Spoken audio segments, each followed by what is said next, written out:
Hello friends, இன்றைக்கி நம்ம சோளம் வச்சு ஈஸியாக குளிர்காலத்துக்கு சூப்பராக ஒரு சூப் தான் செய்ய போகிறோம்.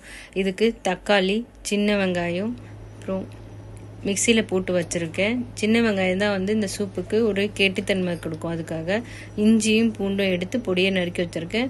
சோளம் எடுத்து உரித்து வச்சுருக்கேன். கொஞ்சமாக பட்டாணி இருந்தது, அதெல்லாம் அதையும் செய்யணும். கொத்தமல்லி ஒரு பச்சை மிளகாய் எடுத்து வச்சுருக்கேன்.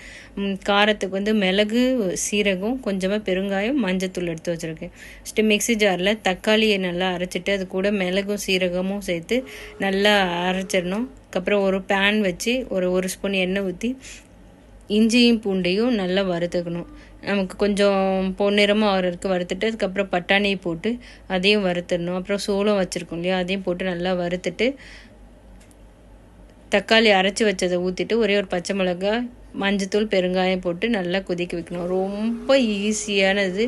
டெக்ஸ்டர் பாருங்கள், சூப்பராக இருக்கும். இதில் எந்த ஒரு பொருளுமே ஆட் பண்ணல கெட்டித்தன்மைக்காக. வெறும் அந்த சின்ன வெங்காயம் தக்காளியுமே வெறும் டக்குன்னு ரெடி ஆயிரும். அப்புறம் கொத்தமல்லி தூளை தூவி சூடாக சர்வ் பண்ண வேண்டியது தான்.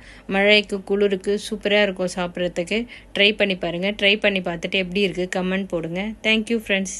வர பசங்களுக்கு செய்து கொடுத்தா ரொம்ப விரும்பி சாப்பிடுவாங்க. ரொம்ப டேஸ்ட்டாக இருக்கும். ட்ரை பண்ணி பாருங்கள்.